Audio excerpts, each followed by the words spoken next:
Hello, and welcome to another episode of Navrachna University's BA JMC podcast series. Today, I, Niyati Bhatt, bring to you a woman so well spoken, so interesting, and so well courageous. She is a Barodian at heart and a Swiss citizen. She is Ma Anand Sheela, and she was the official secretary and the official spokesperson to Bhagwan Rajneesh, also known as Osho. Welcome to the podcast, ma'am. Thank you. Pleasure to be here.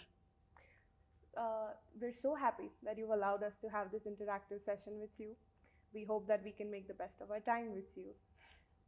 Absolutely. So, we'll begin right away. What are some of your fondest memories of Vadodara? Being with my father, mother, and the trees of Baroda. Yeah.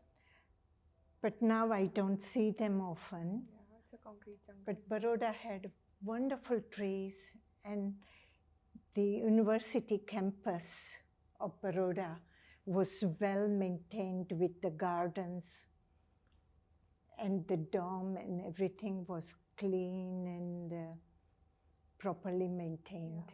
The city of the Vada tree. Mm-hmm. So true. Now, I think I would like to go back to the ashrams of Osho. In your eyes, what were those exactly? Like, what appealed to you? Bhagwan's ashram was a place of learning. I was one of the pioneers of original Bhagwan's ashram. It was a place where people came from all over the world, from all walks of life, and they sat together in a positive mood, in a positive rhythm, and communicated with Bhagwan, and Bhagwan communicated with us. It seems like a community, a big family, instead of just a cult. It was, for me, even bigger than a family, because we were all there for one purpose, and that was love for Bhagwan. Do you agree that Rajneeshpuram would have faced more success if it was established in today's time, when sexuality isn't so taboo anymore and people are more open to the idea of it? Project like Rajneeshpuram will only succeed if human psychology has some new idea. What happens is we are so comfortable with our established rituals that anything new coming in, automatically we are negative. That's what our training is. Our training is to be fearful of newness. And what I would like to say, young people in today's schools and colleges, don't be afraid of trying something new. I have tried it, and I love every moment of it. I loved it then, and I love it even today, talking about it. Right.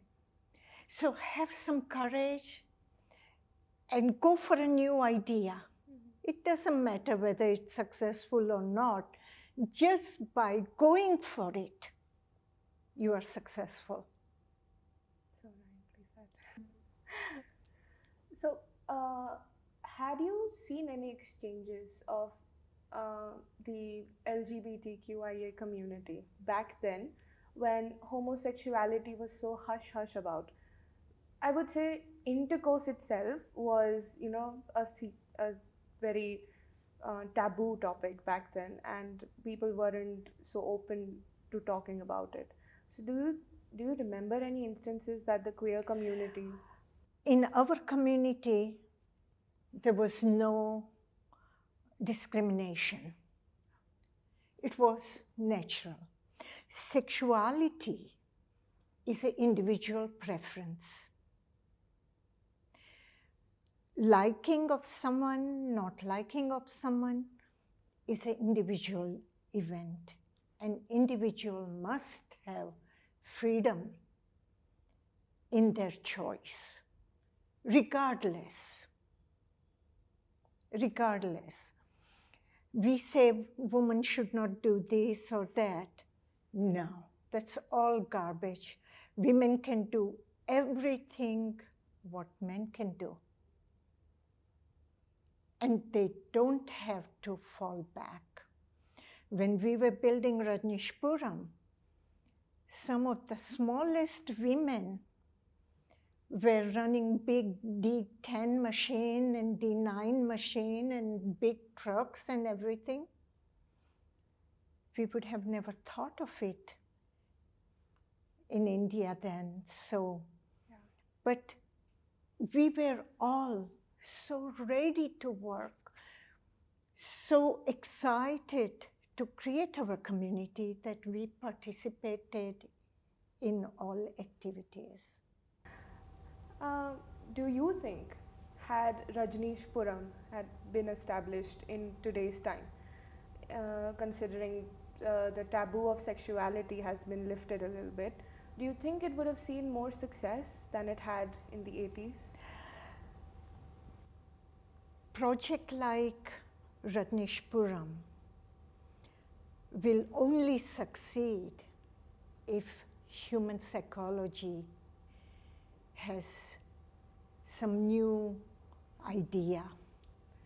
What happens is we are so comfortable with our established rituals that anything new coming in, automatically we are negative. That's what our training is. Our training is to be fearful of newness. And what I would like to say, young people in today's schools and colleges, don't be afraid of trying something new. I have tried it, and I love every moment of it. I loved it then, and I love it even today, talking about it. Right. So have some courage and go for a new idea. Mm-hmm. It doesn't matter whether it's successful or not. Just by going for it, you are successful. So back at the Pune ashram, I had heard things that, pregnant women were exiled from the ashrams and sterilization of women was encouraged and propagated. Don't you think that it's only one gender that is being punished for an act that two consenting adults committed? Isn't it like just excusing men of the responsibility?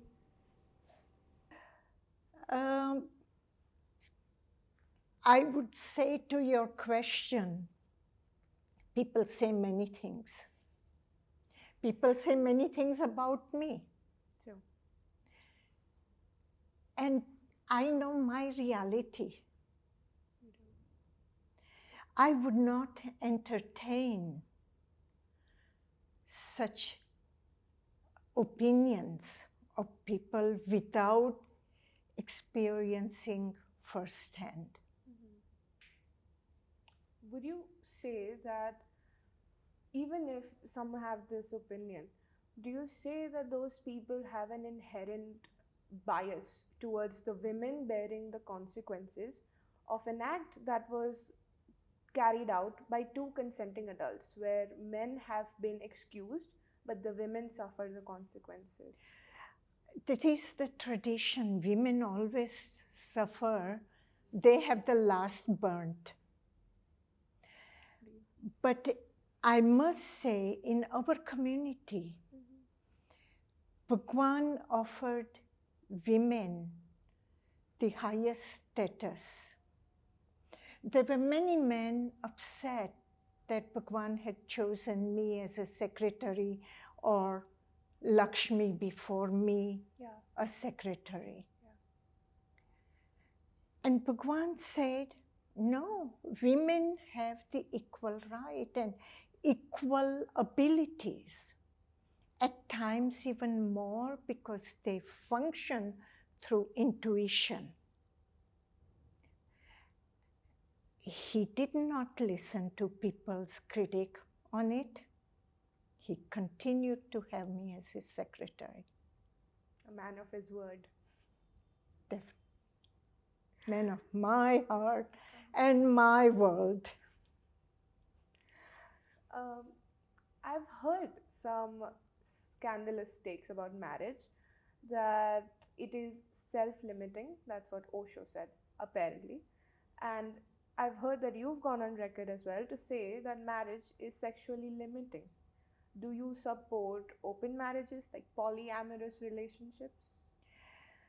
For me, as I live life, I'm 73 years old now, and I have seen enough world.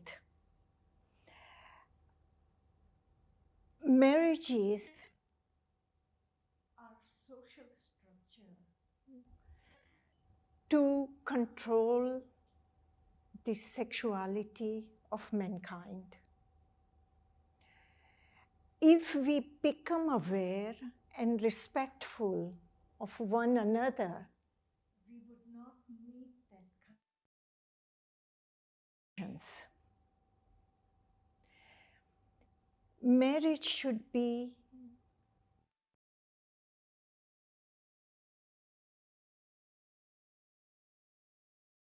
meeting of friendship. Marriage should not be a point of security, or marriage should not be abusive because of your jealousy.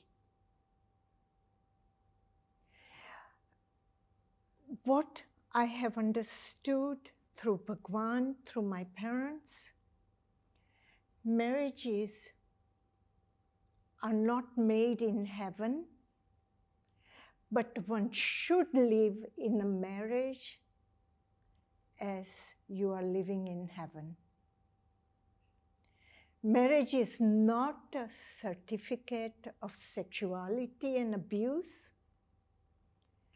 Marriage should be rooted in high respect for two individuals. Should be a teamwork. Right. Understanding that Osho was against people having kids, do you support the ideals of antinatalism, the philosophical idea? For me, Bhagwan's idea about children, production of children, as I understand, what do we have to offer to the children by bringing them on this earth? I have heard Bhagwan speak about it, that become aware of what you can offer to a newborn child. Only when you can offer awareness, only when you can offer the freedom for the child to grow in a free atmosphere without prejudices, then you are ready to bring children on earth. I find it very sensible. Just because you are married and your mother-in-law or your mother wants you to have children to carry on the generation, that is waste. Very well said. We'll go back to the first time that you met Bhagwan Rajneesh and Osho. What was your inner monologue like? when you saw him for the first time, when you interacted with him, and what led to that? How did you meet him? It was a rare moment when I met Bhagwan and fell in love with him. I was 21 years old. 21. Yes. I had met him once before when I was 16 years old, but I didn't know what I was feeling. I could not decipher my feeling then. I was way too young. But at the age of 21, I instantly knew I'm in love with this man. I have fallen where life and death both became one. If death would have come in that moment, I was ready for it. I had seen my whole life there. In that short moment, life was complete. I was content. Indeed. Reminds me of that quote, seeing the face of your beloved is like seeing the face of God. For me, he was everything. In any form he would come, I would recognize him. True love would transcend everything. Right. Now, there's this term of gatekeep, gaslight, girl boss, and it's very famous in pop culture. So I'll introduce it to you. Gatekeeping, I mean, you were the sole runner of the show at Rajneeshpuram. Gaslighting, I'm pretty sure, as a woman and a woman in power, you faced a lot of gaslighting throughout your time. And a girl boss, well, you're the epitome of it. I mean, if there's a definition of it, you are. Interesting, I don't know about this pop culture. I'll introduce you. So, gatekeeping. Gatekeeper, you were the sole handler of Rajneeshpuram, as far as I understand it. Gatekeeping and gaslighting. Well, I don't think you gaslighted anyone, but I'm pretty sure in your life as a woman and as a woman in power, you must have faced plenty of gaslighting from people. I already mentioned about it that people didn't like Bhagwan chose me as his secretary. Indeed. And they were gaslighting me all the time. Yeah. They were always better than me. And probably they were. But You were the chosen one. I loved Bhagwan. They could not do anything about it. And he loved you back. Absolutely. And of course, a girl boss, you are the definition of a girl boss to me. You've conquered all of your highs and lows, and you've come here gracefully answering all of these. So, I would like for you to look into the camera and just say gatekeep, gaslight, girl boss. I think that would break the internet if that were to happen. Oh my God. That is high education now, huh? Do I get a degree afterwards? Absolutely. We'll do it over lunch. Teach me again. It's gatekeep, Gatekeep, gaslight, gaslight, girl boss. girl boss. But I'm an old woman boss now. You're still just as cute as you were in the 80s. Please do not say that. Considering media, I saw this tweet the other day that it was asking what strain of weed made white women want dreadlocks. As a person who's seen America in the 80s, what is the line between cultural appropriation and cultural appreciation? We did not face these problematics because we were together with Bhagwan and we all had one common feeling: we loved him. So with that feeling of love, I don't remember seeing people white or black. or dark or square faces. I could not tell who was 50, who was 15. Somehow we all looked at each other at a same age bracket. And our age bracket, we were from flower power, where we were looking to be free. We wanted to break out from our mold. And Bhagwan gave us that opportunity, we took it. Because I understand that the 80s was a time of the hippies and the yippies with differing ideas. So did you just openly accept everyone regardless, and you didn't think about, oh, this is cultural appropriation, or this is just... No, I was before 80 to Bhagwan, in 70s, early 70s. In Rajneeshpuram, in Oregon. In Rajneeshpuram, too busy to think who is black and white. I mean, we were building a city. You were girl bossing. And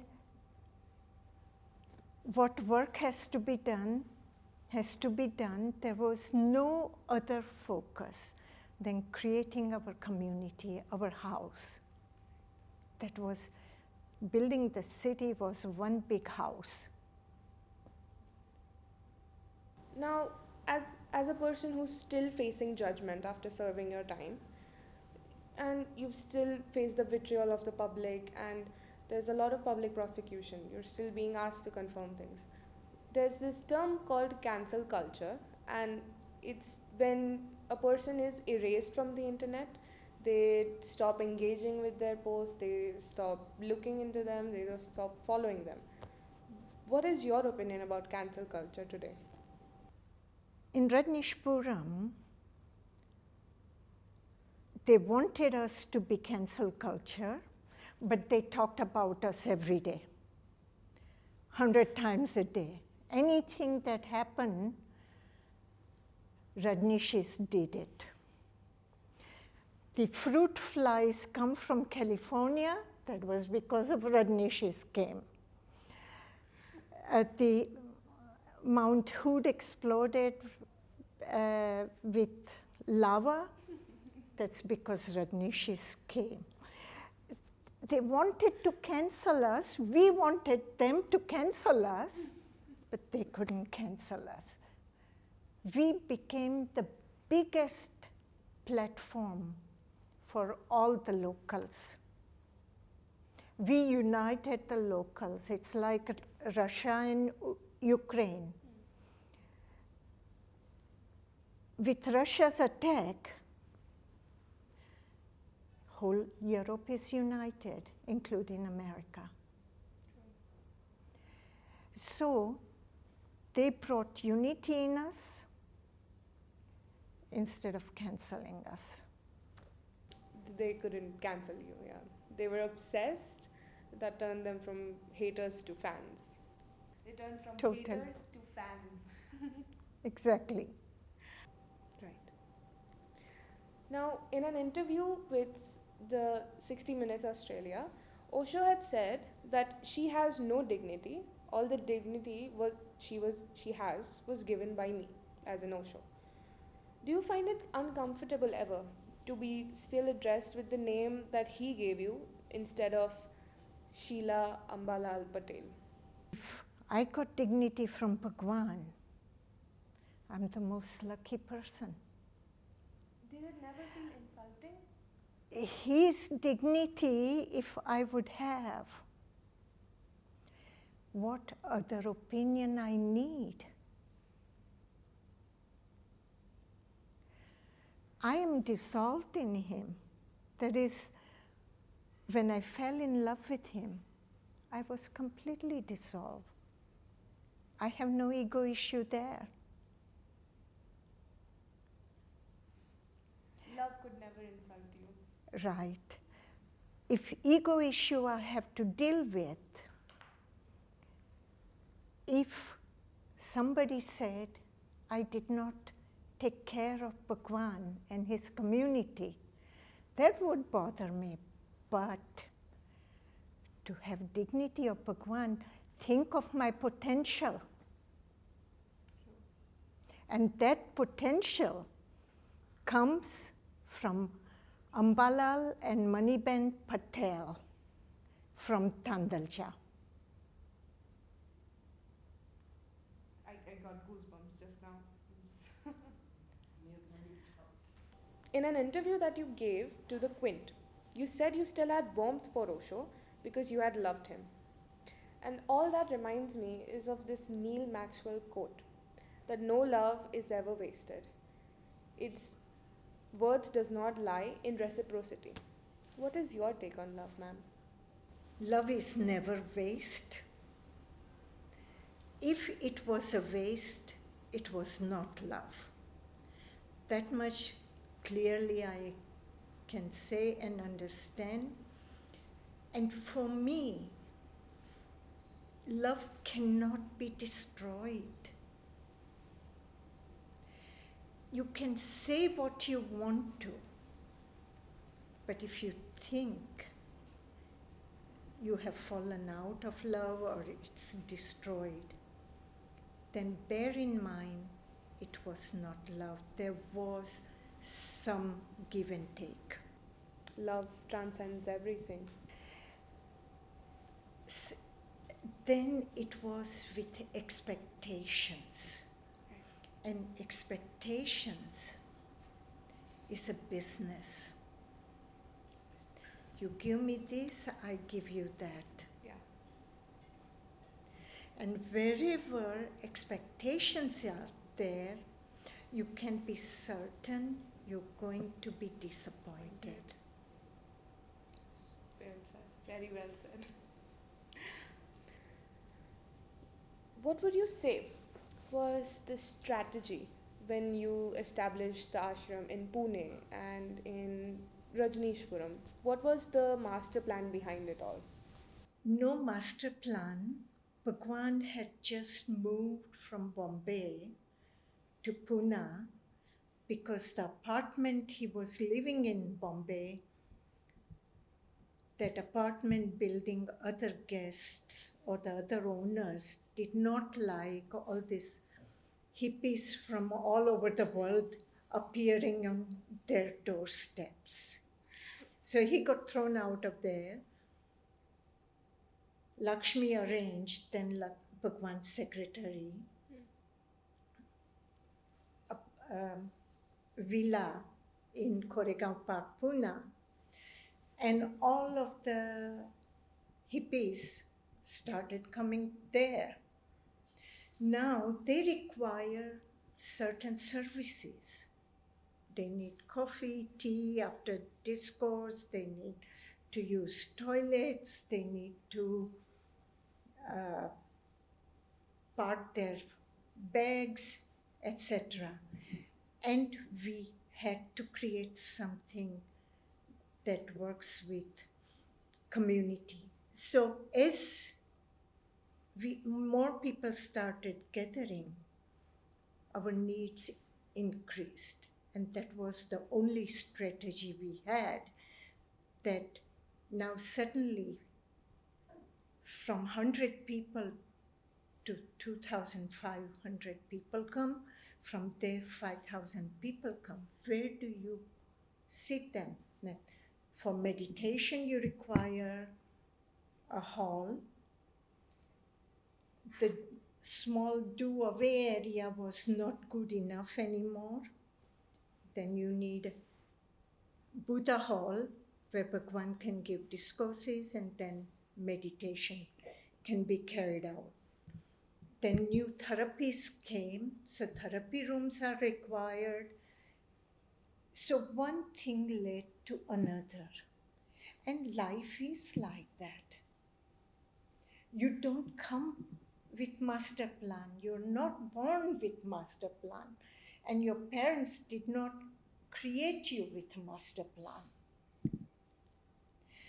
And everybody talks of strategy. They cannot understand how spontaneity and how one can go through life without planning.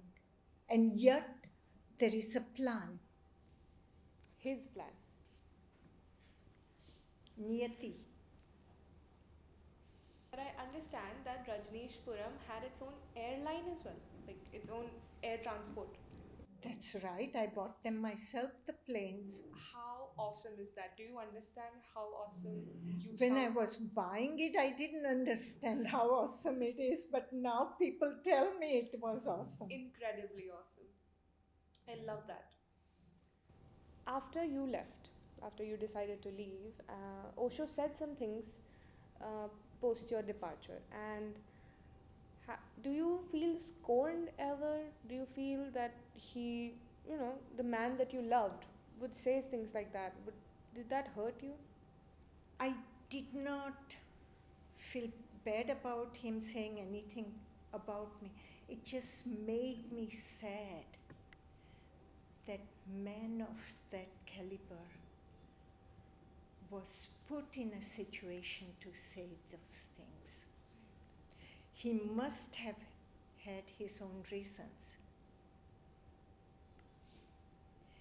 And he has corrected his statement also, year after I was gone. So imagine the advisors who were around him, the men, they gave him advice to speak against me. But that is common sense. I feel bad that he had to do it, but that was the reality in the moment. Yeah. They couldn't gaslight the original Right. girl boss. uh, Now that you say it like that, as a man, he was accepted back into the community regardless of the things that were being said about him. While you faced a lot of vitriol and you faced major brunt of it when you were asked to confirm or readmit to the things that were already in the past, those hiccups that you had faced. Did you feel that it was unfair for society to do that to you? Do you see any burnt on me? You know, Do you feel the bitterness in me? I don't. That's called love.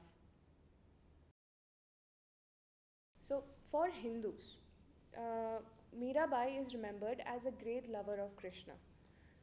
And while you loved Osho the same way, your love has been questioned. The validity of it has been questioned. So, after your death, what would you like to be remembered as? A lover or a girl boss? I see no difference. Really? The reason is love is the optimal. Only if you love what you do and for whom you do, then you can be a good boss or a bad boss. So I have no conflict. It's a synthesis. Love gives the clarity of your being, love gives the clarity of the way you move. And I have no problem either. They can call me lover or they can call me rejected lover or they can call me a big boss. However, it's all the same. I know I love the man. When you, there's some of your statements that stick with me throughout the session that I've seen you. And it's your line of, that's their problem, it's not my problem. Do you believe in doing good karma for yourself, and everyone else's karma is their own problem? Do you believe in karma? Anything that you do individually is your problem.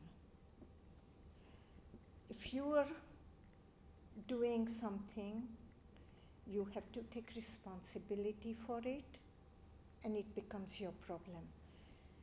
What I have to do, I take responsibilities, and I sit 39 months in prison.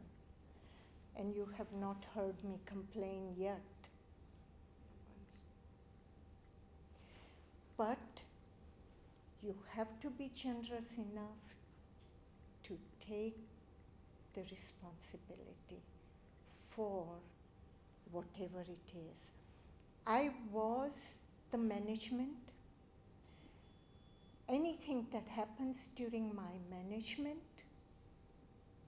I don't burden that to my subordinates. There, I take the bullet in my heart, and I'm ready to suffer the consequences. And I have suffered. Gracefully. A final question. To a person like me, I got introduced to Osho by a meme of his that was the displeasure statement of what the fuck is going on in here. Do you remember that video? No. It's a stunning video, and I look back on it whenever I want to giggle. The way he says it with true conviction, that it's such a beautiful word, and it's this big curse that our parents would never want us to say, but he's the one facing it. He's always faced all of these vices that society says, like yelling and anger and just outbursting and everything. He's actually encouraged his followers to let go of that as a cleanse. So what would you say as such a close person to Osho? What is one teaching of his that you want us to leave with? Be yourself. Don't compromise your being. Don't marry the man your parents choose. I won't. Now that you've said it, I won't. Absolutely won't. But don't do it when I tell you either. No, what I'm trying to say, what is important to you? Don't be blackmailed against it. Because you love your mom, dad, or brother, sister. Remain with your own truth and your own reality. I would like to leave you with a small story, a small thing that happened to me. God must have listened to my wishes because it's always been a dream of mine to visit Scandinavia. And today I've been sent a piece of the Swiss, a very pretty piece of the Swiss. And I can only hope that I would be a woman as intriguing and as interesting as you, someone that goes through life so bravely and gracefully. But I live in Switzerland, not in Scandinavia. My bad. Switzerland. Okay? But you come anytime you want to, and you bring your friends with you also to visit me. Done. Surely. But you can come alone or with your friends or parents, it doesn't matter. I'll absolutely make it a point. And if you can manage a visa, come and stay a few days with me. Surely. It'll be my pleasure. Bhagwan is one of the only men on earth who has responded with wisdom and knowledge about all religion, human psychology, and new methods of approaching the modern man. I would say to all of you, that find time and read some of his books, listen to his discourses. They are enriching. What this man has to offer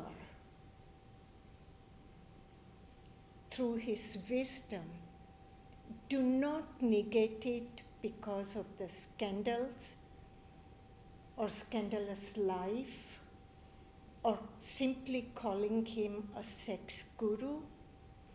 No, don't do that. If you have ever any question or anything that you don't understand about Bhagwan, you can write while I am still alive, and I will be more than happy to respond to you through Instagram. There are many people who read Bhagwan, misunderstand his thoughts and his understanding, and still they go on calling it that it is their own knowledge. Don't fall for that. I request you, all young people, to be intelligent that you are. Use your intelligence. Thank you. Just one last thing. We would love if you could say a few words in Gujarati to our audience, to Vadodara. The last part in Gujarati. Of any sentences that you would want. Anything that you want to say in Gujarati. But I have to know the question. Then I can figure it out. Yeah, message to the Barodians.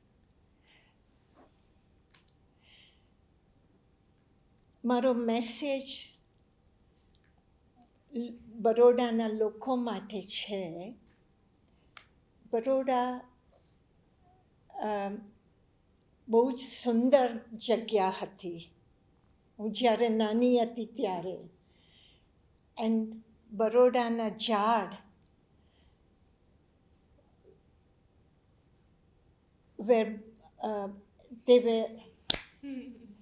ઝાડ એકદમ સુંદર હતા.